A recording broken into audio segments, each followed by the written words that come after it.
Hello friends, and welcome back to another edition of Austin's American Flyer. Today I'd like us to spend a little time talking about damaged cars and is it worth fixing them?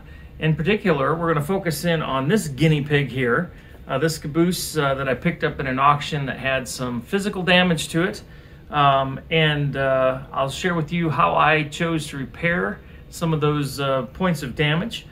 Includes a little bit of painting touch-up, a little bit of some of our friend JB Weld.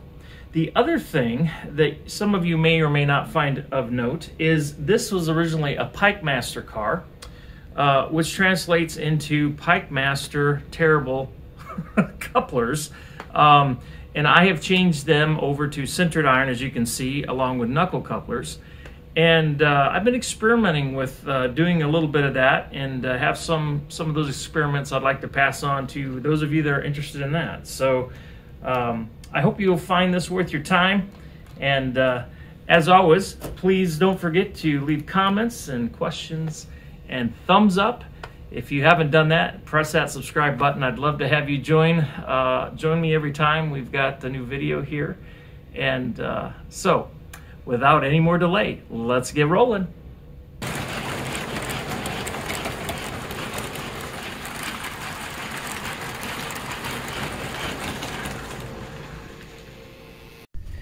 So I have before me here two Pike Master cabooses. They're probably one of the cooler cabooses Flyer made. They're lit. They have some excellent details on them, including little marker lights that light up from the light inside. This is not mine. This is one that I have for sale on behalf of another party. This is one I picked up. However, as you can see, it's got a big chunk out of the corner and it's missing the end rail. I've got the JB Weld. The other thing I'm going to do is I'm going to take some brass and manufacture a piece that will fill in here. And then that will be kind of the main support, and then the epoxy, in theory, will hold it in place. So that's the plan, and I will get to some cutting and then bring it back online once I have things in place. So I held the brass, I turned the caboose upside down and then just kind of scribed a line in the brass, and here's the piece that I made. And so now I'm going to try to epoxy that in place, and hopefully it will hold. This will be interesting. Well, it's not real pretty.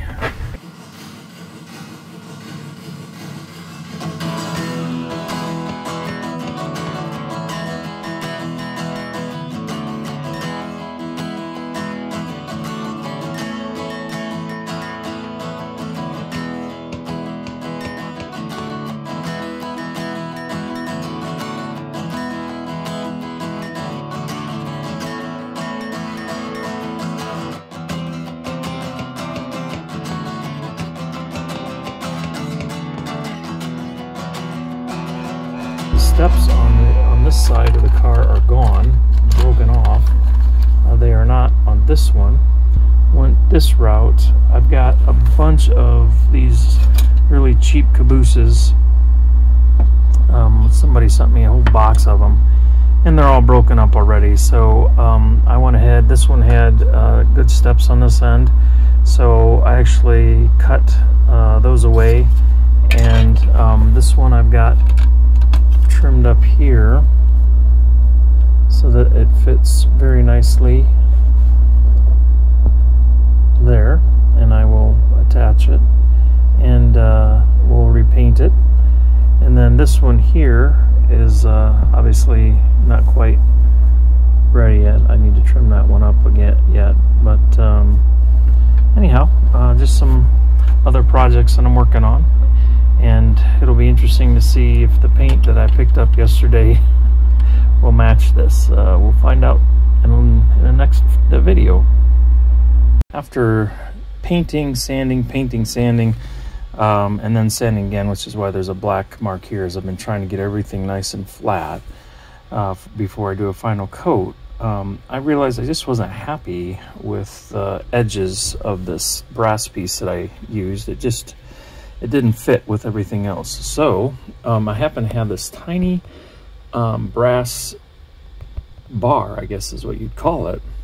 It's not getting my camera to focus very well here, but there we go. I bent it and cut it, and I've temporarily used just a little bit of super glue type material to temporarily hold it, and I'm going to come back and fill that in with some more epoxy, and then once that epoxy sets, then I'll come back and sand things again and repaint it. And it's not going to be perfect, but it'll be nice. What's challenging about these cabooses is they've got this taper on the sides of the roof, and it's a compound taper, so it tapers kind of up on this side, but yet this side is got a bevel or an angle to it, and it does not taper. I might not be using the right terminology, but this is not an easy angle to duplicate. So I've gone for a thickness that's a little bit thicker than the outside edge, a little bit thinner than the inside edge, but I think we'll be okay. So that's what I've got going on here, and that's what that bar did. It kind of helped frame the corner out. I epoxied my brass corner in originally, then I came back and sanded it. Then I used some paint, which the paint match I'm using here is Testers, and it's their number 11500. I've done some touching up on this caboose. It's really close. I can see now that once it dries for several days, it does deepen just a little bit more than the original. So that's unfortunate, but it's really close. And for my purposes on this project, it's going to be close enough. Once I've got everything touched up, I think I'm going to go through with like a 2500 grit sandpaper and just gently touch up any place that I've painted. I don't know if that's going to make it better or worse, but I'm going to try it because this caboose was in really rough shape, so I did a lot of little tiny touch-ups, especially on like the rivet work here.